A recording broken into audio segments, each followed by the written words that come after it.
जिसका नाम है don't worry I am a ghost. आज हम इस कहानी में देखेंगे कि कभी कभी किसी को ना कहना कितना जरूरी होता है और आपकी गलत संगत कभी कभी आपसे आपकी सबसे पसंदीदा चीज छीन लेती है। चलिए कहानी शुरू करते हैं। कहानी के शुरू में हम देखते हैं एक कपल के झगड़े की वजह से एक्सीडेंट हो जाता है और उनकी गाड़ी एक लड़के को टक्कर मार देती है और वो लड़का बेहोश हो जाता है। अगले सीन में हम उस लड़के को हॉस्पिटल में देखते हैं जहाँ पर डॉक्टर उसे उसके बारे में पूछते हैं, पर उस लड़के को अपने बारे में कुछ भी याद नहीं होता, ना उसका नाम ना पता, पर उसे बेसिक चीजें याद थी जैसे कि वो बेड और कंबल को पहचान सकता था। मतलब उसकी सी ड्राइव छोड़कर बाकी सब फॉर्मेट हो चुका था। उस एक्सीडेंट की वजह से उसकी याददाश्त खो गई थी। तो वो लड़का अगले सीन में खुद की पहचान करवाने के लिए पुलिस स्टेशन जाता है जहाँ पर वो अपने उंगलियों के निशान देता है और अपनी रिपोर्ट की राह देख रहा था। तभी उसके पास बैठी हुई लड़की उसे ली मुंगी नाम से पुकारती है और उसे आगे बताती है कि तुम्हारी उम्र 32 साल है और तुम्हारी कोई फैमिली नहीं है, और उसे उसका पता भी बताती है। उसे कुछ समझ में नहीं आता, वो सिर्फ हैरानी से उस लड़के की तरफ देख रहा था। चलिए हमें इस लड़के का नाम तो पता चला, इसका नाम है ली मुंगी और इस लड़के का नाम है किम एंगवा, पर हम इसे किम ही बुलाएंगे। तभी इंस्पेक्टर मुंगी को आवाज देती है तो किम मुंगी को कहती है कि वो तुम्हें बुला रही है। इंस्पेक्टर मुंगी को उसके बारे में वही सब बताती है जो किम ने उसे बताया था। ये सुनकर मुंगी शॉक हो जाता है और वो किम की तरफ देखता है, पर वो गायब हो चुकी थी। वो किम को हर जगह ढूंढने लगता है। तभी किम हमें विंडो से झांकती हुई दिखती है। यहाँ हमें पता चलता है कि किम एक भूत है। अगले सीन में मुंगी उसके घर आता है, पर उसे उसका घर जाना पहचाना नहीं लगता और वो अपने आप को ही पूछता है क्या मैं यहाँ रहता था। वो घर में अपने बारे में कुछ मिलता है कि ये देखता है और थक के सो जाता है, पर उसे सपने में कुछ परछाइयां दिखती है। जब वो ठीक से देखता है तो वो अपने आप को ही एक ईविल सी स्माइल करते हुए देखता है और डर के उसकी नींद खुल जाती है। जब वो आंखें खोलकर ऊपर की तरफ देखता है तो उसे किम ऊपर लटकते हुए दिखती है। तो वो अपने आप को ही बताता है कि ये सपना है। तो किम कहती है नहीं, और किम उसे बताती है कि वो एक भूत है। मुंगी डर के मारे आंखें बंद कर लेता है और भगवान से प्रार्थना करने लगता है और अपने आप को कहता है कि ये सिर्फ डरावना सपना है। और जब वो आंखें खोलता है तब ऊपर किम नहीं होती। तभी उसे किम की आवाज आती है। वो मुंगी का घर देखते हुए कहती है क्या सब सिंगल लड़के ऐसे ही रहते हैं। मुंगी उससे पूछता है कि वो कौन है। तो किम झट से लेविटेट करते हुए उसके पास आती है और उसे कहती है कि याद करने की कोशिश करो, क्या तुमने मुझे इससे पहले नहीं देखा। तभी मुंगी को याद आता है कि उसने किम को पुलिस स्टेशन में देखा था। मुंगी बहुत डर जाता है और गिरते पड़ते घर से बाहर आकर दरवाजा बंद कर लेता है। वो बहुत डरा हुआ था। तभी उसे पीछे से किम की आवाज आती है कि कहाँ जा रहे हो। वो डरते हुए पीछे मुड़ता है, तब उसे किम ऊपर बैठी हुई दिखती है और वो और भी डर जाता है और वहाँ से भागने लगता है। पर जब वो सांस लेने के लिए रुकता है तब किम उसे पुकारती है और चिल्ला के डराती है। मुंगी वहाँ से भागने लगता है, पर किम उसे हर जगह दिखाई दे रही थी। अगले सीन में मुंगी डॉक्टर के पास जाता है, पर वो डॉक्टर को समझा ही नहीं पाता कि उसे क्या हो रहा है। साथ ही किम उसे वहाँ चिढ़ा रही थी। मुंगी परेशान होकर घर जाने के लिए बस में बैठ जाता है। किम भी उसके साथ बस में आकर बैठ जाती है और वो मुंगी को पुकारती है, पर मुंगी आंखें बंद करके अपने आप को मन में कहता है कि ये सिर्फ टेम्पररी है और वो चली जाएगी। पर किम उसके मन की बातें सुन लेती है और उसे कहती है कि मैं कहीं नहीं जाने वाली और मैं तुम्हारे साथ हमेशा रहने वाली हूँ। ये सुनकर मुंगी हैरानी से पीछे मुड़कर उसकी तरफ देखता है। किम उसे बताती है कि आगे एक सडन टर्न आने वाला है, तो मुंगी को हैंडल पकड़ने के लिए कहती है। सब लोग भी पकड़कर बैठ जाते हैं, पर मुंगी अपने कान बंद कर लेता है। इस पर किम कहती है कि तुम्हें पछतावा होगा, और जैसे ही बस टर्न लेती है मुंगी अपने सीट से उछल जाता है। वापस अपनी सीट पर बैठने पर मुंगे अपने मन में सोचता है कि ये कौन है और क्या ये सच में भूत है। तब किम कहती है अगर तुम्हें जानना है तो मेरे पीछे आओ। किम उसे अपने फ्यूनरल में ले जाती है। मुंगी उसे उसका नाम और उम्र पूछता है तो किम बताती है कि उसका नाम किम है और वो 25 साल की है। तब मुंगी उससे पूछता है तुम मेरे पास क्यों आई हो। किम बताने ही वाली होती है, तभी एक लेडी मुंगी की बड़े अपनेपन से पूछताछ करती है और कहती है कि अच्छा हुआ तुम आ गए। तब किम बताती है कि वो लेडी उसके साथ काम करती थी। तभी वहाँ पर बैठी दो लेडीज एक दूसरे से बातें कर रही थी। तो एक लेडी दूसरे लेडी से पूछती है कि किम की मौत कैसी हुई। तो दूसरी लेडी उसे बताती है कि किम पर चाकू से वार किया गया था। यह सुनकर मुंगी और भी घबरा जाता है और बाहर आने पर मुंगी किम से पूछता है कि तुम मेरे पास क्यों आई हो, क्या तुम चाहती हो कि मैं तुम्हें इंसाफ दिलाऊं और तुम्हारी खूनी को ढूंढूं। इस पर किम कहती है अगर तुम लोगे तो बहुत अच्छा होगा। इस बात से मुंगी बहुत गुस्सा हो जाता है और किम पर चिल्लाते हुए कहता है तुम ये नहीं चाहती तो मेरे पास क्यों आई। मुंगी के चिल्लाने से सब लोग उसकी तरफ देख रहे थे। मुंगी बहुत शर्मिंदगी महसूस करता है। तब किम उसे कहती है कि जब एक भूत इंसान से मिलता है तो उसके पीछे एक वजह होती है और वो तुम्हें अपने आप ही पता लगानी होगी। तब मुंगी कहता है कि मैं तुम जैसे चाहूं वैसा क्यों करूं। इस पर किम कहती है कि नहीं करोगे तो मेरे साथ हमेशा के लिए फंसे रहोगे, और किम हंसते हुए वहां से जाने लगती है। अगले सीन में मुंगी एक मोबाइल स्टोर में जाता है जहाँ पर स्टोर कीपर उसे बताता है कि उसके मोबाइल की मेमोरी रिस्टोर नहीं की जा सकती। तब किम मजाक करते हुए कहती है, तुम्हारी तरह मोबाइल की भी मेमोरी चली गई है। जब मुंगी फोन स्विच ऑन करता है तब उसे उसके बॉस का फोन आता है और सीन चेंज होता है। मुंगी का बॉस उस पर फोन स्विच ऑफ करने के लिए गुस्सा कर रहा था। दोस्तों, मुंगी एक डिलीवरी सर्विस में डिलीवरी बॉय का काम कर रहा था। उसका बॉस उससे जिंसू को उसका वैकेशन कैंसिल करके वापस आने के लिए कहता है। तो मुंगी सोच में पड़ जाता है कि ये जिंसू कौन है। तब किम उसे बोर्ड पर लगी फोटो दिखाते हुए कहती है कि ये है जिंसू। तभी मुंगी का बॉस आता है और उसे जल्दी से काम पर लगने के लिए कहता है। मुंगी और किम डिलीवरीज करने के लिए बाइक पर निकलते हैं, जहाँ पर किम राइड के मजे ले रही थी। किम मुंगी को रास्ते में वो जहाँ पर खाना खाता था या फिर जहाँ ब्रेक लेता था वो जगह दिखा रही थी। किम उसे एक स्टोर में ले जाती है जहाँ पर मुंगी रोजाना जाता था और उसकी पसंदीदा ड्रिंक उसे बताती है, पर मुंगी उस पर यकीन नहीं करता। तभी वहाँ पर स्टोर कीपर आती है। क्योंकि मुंगी वहाँ पर रोज आता था तो वो मुंगी को वही ड्रिंक निकाल कर देती है जो किम ने बताई थी। ये देखकर मुंगी हैरान हो जाता है क्योंकि किम को उसके बारे में उससे ज्यादा पता था। तो मुंगी किम से पूछता है कि वो उसके बारे में इतना सब कुछ कैसे जानती है। तब किम एक फूल की दुकान की तरफ इशारा करती है और उसे बताती है कि वो यहाँ काम करती थी और मुंगी हर हफ्ते यहाँ पर डिलीवरी देने के लिए आता था। पर मुंगी को कुछ भी याद नहीं आ रहा था। तो इस बात से किम उस पर नाराज हो जाती है। इस पर मुंगी कहता है कि मुझे याद नहीं आ रहा, इसमें मेरी कोई गलती नहीं है। पर किम उस पर इस बात से नाराज थी क्योंकि वो याद करने की कोशिश ही नहीं कर रहा था। उन दोनों की बातचीत की वजह से मुंगी का रास्ते से ध्यान हट जाता है और वो एक चौराहे पर गाड़ियों से टकराने से बाल बाल बच जाते हैं। इस वजह से मुंगी को उसके एक्सीडेंट की धुंधली सी कुछ तस्वीर दिखती है और इत्तेफाक से ये वही चौराहा होता है जहाँ उसका एक्सीडेंट हुआ था और उसे उस रात की कुछ तस्वीरें दिखने लगती है और उसे याद आने लगता है वो कहाँ से उस चौराहे तक भागता हुआ आया था और वो आखिर में एक बिल्डिंग के सामने आकर खड़ा होता है और उसे याद आता है कि वो इसी बिल्डिंग से बाहर भागा था। तभी हम देखते हैं कुछ पुलिस वाले वहाँ पर पूछताछ कर रहे होते हैं। मुंगी उनकी नजर बचाकर बिल्डिंग के अंदर जाता है, पर हम देखते हैं कि कोई आदमी मुंगी पर नजर रखे हुए था। मुंगी आखिर में एक घर के सामने आकर खड़ा होता है जिसके दरवाजे पर पुलिस लाइन लगाई हुई होती है। तभी किम बताती है कि ये उसका घर है। जब मुंगी दरवाजा खोलता है तब उसे किम की बॉडी की आउटलाइन दिखती है जहाँ पर किम का खून हुआ था। तब मुंगी को कुछ विजुअल्स दिखते हैं जिसमें वो किम को जमीन पर गिरा हुआ देखता है और वहां से भागता है और आगे जाकर उसका एक्सीडेंट हो जाता है। तो मुंगी किम को बताता है कि वो यहाँ आया था। तब किम उसे बताती है कि जिस दिन उसका खून हुआ उस दिन उसका बर्थडे था। ये सुनकर मुंगी को और भी बुरा लगता है और वो किम से पूछता है कि तुम मुझसे क्या चाहती हो और मैं यहाँ क्यों आया था। इस पर किम उसे बताती है कि तुमने मुझे मरते हुए देखा है और तुम मेरे कत्ल के गवाह हो। मुंगी इस सबसे बहुत शॉक हो जाता है और वहीं जमीन पर बैठ जाता है। मुंगी किम से और डिटेल्स मांगता है पर किम को भी इतना कुछ याद नहीं होता। उसने मरने से पहले मुंगी का सिर्फ चेहरा देखा हुआ था। मुंगी को और भी कुछ विजुअल्स दिखते हैं जिसमें एक आदमी किम का मुंह दबाकर उसे चाकू लगा देता है। वो किम को बताता है कि उस रात एक और आदमी वहाँ था और उसे लगता है कि वही कातिल है। तभी वहाँ पर पुलिस इंस्पेक्टर आती हैं और मुंगी को वहाँ बैठा देखकर उससे पूछते हैं कि तुम यहाँ क्या कर रहे हो। अगले सीन में मुंगी इंस्पेक्टर को सब बातें बताता है जो उसने किम को बताई थी। तो इंस्पेक्टर उसे खूनी का हुलिया बताने के लिए कहती है पर मुंगी को याद नहीं होता। तो इंस्पेक्टर उससे पूछते हैं कि वो उस रात वहाँ क्या कर रहा था। मुंगी किम की तरफ देखता है और इंस्पेक्टर को कहता है कि शायद वो डिलीवरी देने के लिए वहाँ गया था। इंस्पेक्टर उसे उसकी याददाश्त वापस आने पर स्टेटमेंट देने के लिए कहती है और उसे जाने की परमिशन देती है और साथ ही उसे होशियार रहने के लिए कहती है क्योंकि शायद खूनी उस पर नजर रखे हुए होगा। मुंगी पुलिस स्टेशन से बाहर आता है तभी हम उसी आदमी को जो किम के घर के बाहर था उसे मुंगी पर नजर रखे हुए देखते हैं। यहाँ हमें पता चलता है कि वो आदमी कोई और नहीं मुंगी के साथ काम करने वाला जिंसू है।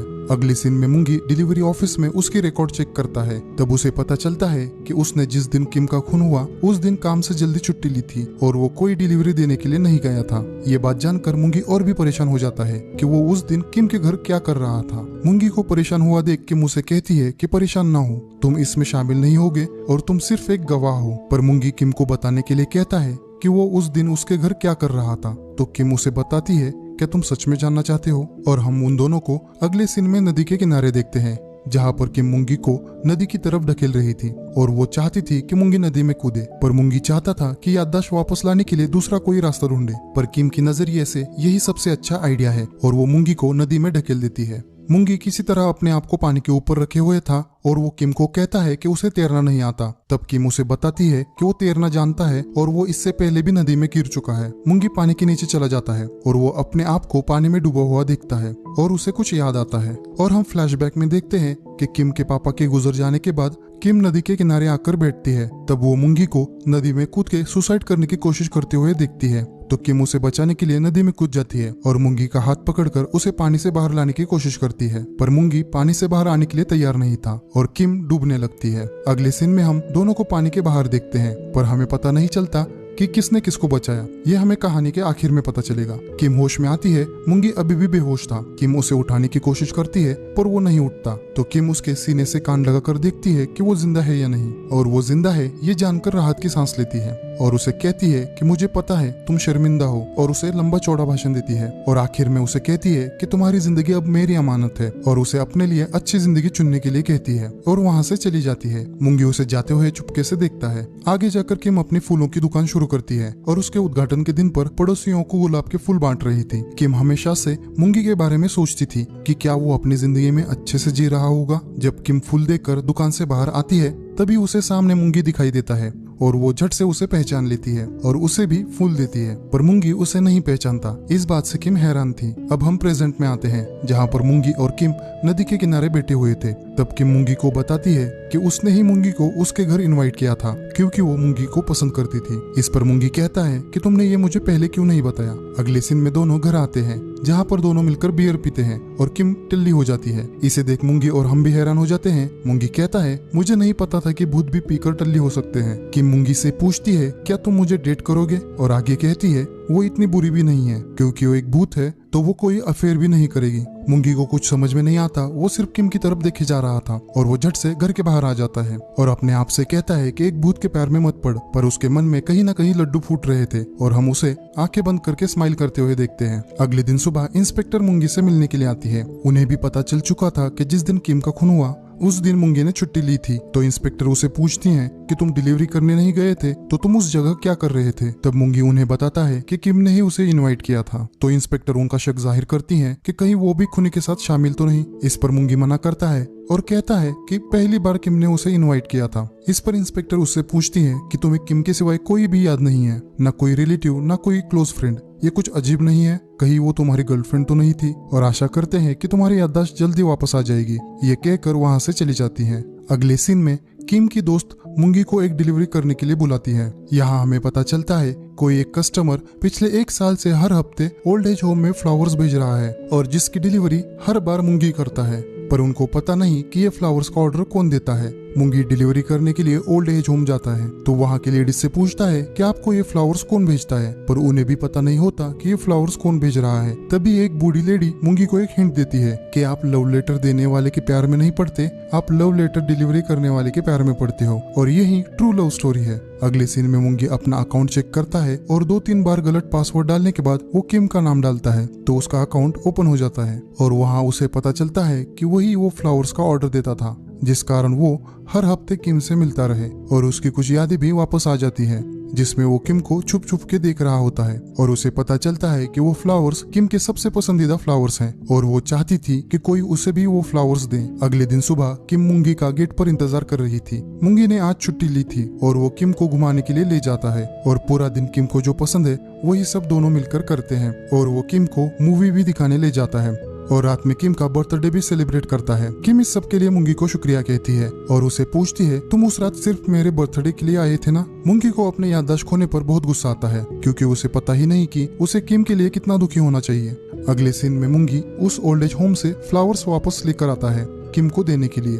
वो किम को नदी के किनारे देखता है और किम को देखते हुए सोचता है कि मैं जिंदा हूँ, तुमने मेरी जान बचाई, पर मैं कैसे तुम्हें भूल सकता हूँ। तभी मुंगी के पीछे कोई आ जाता है। मुंगी परछाई देखता है और पलटकर उस पर हमला कर देता है। मुंगी जब उसका चेहरा देखता है तो वो जिंगसू होता है। जिंगसू उसे कहता है तुम्हें क्या हुआ है, ये मैं हूँ जिंगसू।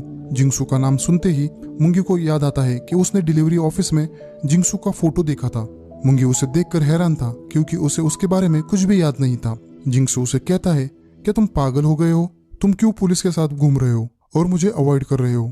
इस पर मुंगी कहता है तुम तो छुट्टी पर थे ना। तो जिंगसू उसे कहता है तुम्हारा दिमाग तो ठीक है, तुम्हें पता नहीं पिछले कुछ दिनों से क्या चल रहा है, मैं एक चोरी के लिए वांटेड हूँ। और उसे आगे कहता है उस दिन कुछ नहीं हुआ, ये हम दोनों के बीच का सीक्रेट है। मुंगी को कुछ भी समझ में नहीं आता, वो सिर्फ हैरानी से उसे देखे जा रहा था। तभी वहाँ पर पुलिस आ जाती है और जिंगसू मुंगी के कान में कहता है कि कुछ भी गड़बड़ मत करना, नहीं तो हम दोनों फंस जाएंगे, और वहाँ से भाग जाता है। अगले सीन में मुंगी को ड्रावर में जिनसू और उसके फोटोज मिलते हैं और यहाँ पर उसे पता चलता है कि जिनसू और मुंगी दोनों एक ही अनाथ आश्रम में पले बड़े हैं। मुंगी उस अनाथ आश्रम में जाता है। वहाँ पर हमें पता चलता है कि जिनसू हमेशा से गलत कामों की वजह से मुसीबत में पड़ता रहता है और वहाँ की केयरटेकर मुंगी को जिनसू का ख्याल रखने के लिए कहती है। अगले सीन में मुंगी किम के घर जाता है। वहाँ पर उसे कुछ याद आने लगता है। वो किम को जमीन पर लहूलुहान पड़ा हुआ दिखता है। तभी कोई किम के पास पड़ा हुआ चाकू उठाता है और मुंगी के पास आता है और जैसे ही वो अपना मास्क हटाता है तो हम देखते हैं कि वो जिनसू है। मुंगी उसे देखकर हैरान हो जाता है। जिनसू मुंगी को कहता है कि यहाँ कुछ नहीं हुआ और तुमने कुछ नहीं देखा। अगले सीन में मुंगी किम को बताता है कि उसे खूनी का पता चल चुका है। किम उसे कहती है कि अब उसे जाना चाहिए। वो कुछ और देर मुंगी के साथ रुकना चाहती थी। उसे लगा कि मुंगी को वो याद आ जाएगी और उसके साथ वो कुछ अच्छी यादें शेयर कर पाएगी। मुंगी उससे वादा करता है कि वो उसके खूनी को सजा दिलाएगा और वो किम को रुकने के लिए कहता है क्योंकि उसे अभी अभी किम के बारे में याद आने लगा है। अगले दिन सुबह उठने पर मुंगी को किम कहीं नजर नहीं आती तो वो परेशान हो जाता है। तभी उसे फोन आता है। फोन रखने पर उसके पास बेटी किम उसे पूछती है कि किसका फोन था। तो मुंगी उसे बहुत परेशान होकर पूछता है कि तुम कहाँ गई थी।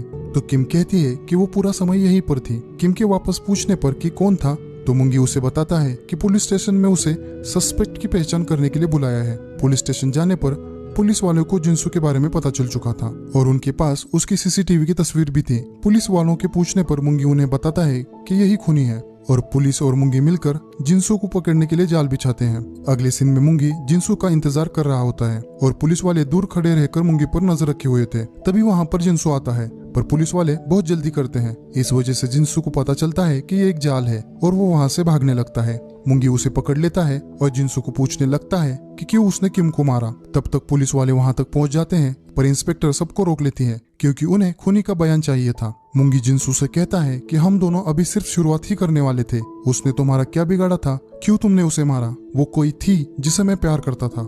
इस पर जिनसू मुंगी को धक्का देते हुए दूर करता है और कहता है तुमने उसे मार डाला, तुम हो जिसने उसका खून किया है। ये सुनकर मुंगी, पुलिस, किम और हमारे पैरों तले जमीन खिसक जाती है। थोड़ी देर के लिए सन्नाटा फैल जाता है और जिनसू मुंगी का गिरेबान पकड़े हुए उसे कहता है कि तुमने सब कुछ खराब कर दिया और इल्जाम मुझ पर लगा रहे हो। पुलिस उन दोनों को पकड़ लेती है और इंस्पेक्टर मुंगी को किम के कत्ल के इल्जाम में गिरफ्तार करती है।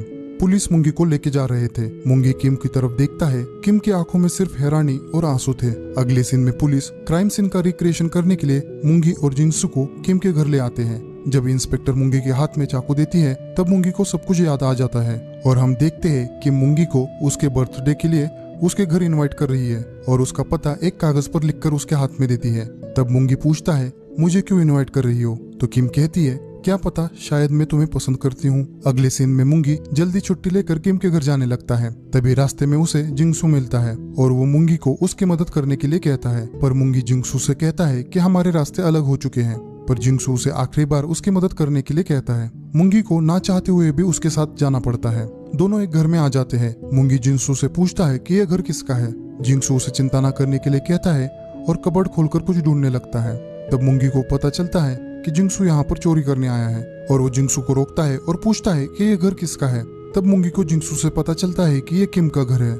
जिंगसू को ड्रावर में पैसे मिल जाते हैं। मुंगी उसे पैसे रखकर वहाँ से चलने के लिए कहता है पर दोस्तों जिंगसू जानबूझकर किम के घर चोरी करने के लिए आया था क्योंकि उसे पता था मुंगी को किम पसंद है और जिंगसू किम से जलता था क्योंकि किम हमेशा खुश रहती थी और उसे लगता था किम के पेरेंट्स होने की वजह से उसकी जिंदगी कितनी अच्छी है और उसे जिंदगी में जो चाहिए वो मिला है और इसी वजह से वो अपने आप को छोटा महसूस करता था। मुंगी जिंगसू को थप्पड़ मारता है और उससे पैसे लेने की कोशिश करता है पर जिंगसू मुंगी को चाकू दिखाता है और उससे दूर रहने के लिए कहता है। तभी किसी के आने की आवाज आती है। जिंगसू पैसे मुंगी की तरफ फेंक कर छुप जाता है। मुंगी भी छुप जाता है और अपना मास्क पहन लेता है। किम घर के अंदर आती है। जिंगसू उसे पकड़ लेता है और उसका मुंह बंद करके उसे चाकू लगा देता है। जिंगसू बहुत ही डरा हुआ था, उसका हाथ कांप रहा था। मुंगी किम को बचाने के लिए जाता है और जिंगसू के हाथ से चाकू छीनने की कोशिश करता है। जिंगसू उसे धक्का देता है और मुंगी गिर जाता है। किम छूटने की कोशिश करती है। जिंगसू उसे थप्पड़ मार देता है और वो मुंगी के ऊपर आकर गिर जाती है। पर दोस्तों मुंगी के हाथ में जिंगसू से छीना हुआ चाकू होता है और किम उसी चाकू पर गिर जाती है। किम का बहुत सारा खून बह जाता है और किम मरने से पहले थोड़ी सी होश में आती है और वो मुंगी का चेहरा देखती है और उसे पुकारती है और किम की जान चली जाती है। अब मूंगी के हाथ में पछतावा करने के सिवाय कुछ भी नहीं बचता और वो अपने आप को आईने में देखता है। अब प्रेजेंट में हम मूंगी को जेल में देखते हैं। अब मूंगी की सारी यादें वापस आ चुकी थी। वो उस दिन को याद करता है जब वो नदी में कूद के जान देने वाला था। तब किम उसे बचाने के लिए पानी में कूदती है, पर वो मूंगी को पानी से बाहर नहीं निकाल पाती और खुद ही डूबने लगती है। तो मूंगी उसे बचाकर किनारे पर ले आता है। किम के जाने के बाद मूंगी को उसका आईडी मिलता है और उसी दिन से मूंगी किम पर चुपके चुपके नजर रखे हुए था। और जिस दिन किम ने उसे फूल दिया था उस दिन मूंगी जानबूझकर वहां रुका था। अब प्रेजेंट में किम मूंगी के पास आती है और उसे कहती है कि तुम जिंगसू के साथ क्यों गए, तुम्हें मेरे पास आना चाहिए था। और रोते हुए कहती है अगर मुझे पता होता तो मैं कभी तुम्हारे पास नहीं आती, और उसे गुड बाय कहकर वहां से चली जाती है। मूंगी के पास अब रोने के सिवाय कोई चारा नहीं था। उसने गलत वक्त पर एक गलत आदमी का साथ दिया था और हम उसे जोर जोर से रोते हुए देखते हैं। और आखिरी सीन में हम मूंगी को पागल खाने में देखते हैं जहाँ पर उसके पास किम बैठी हुई थी। और बस ये कहानी यहीं पर खत्म हो जाती है। चलिए दोस्तों, मिलते हैं अगली एक प्यारी सी कहानी में।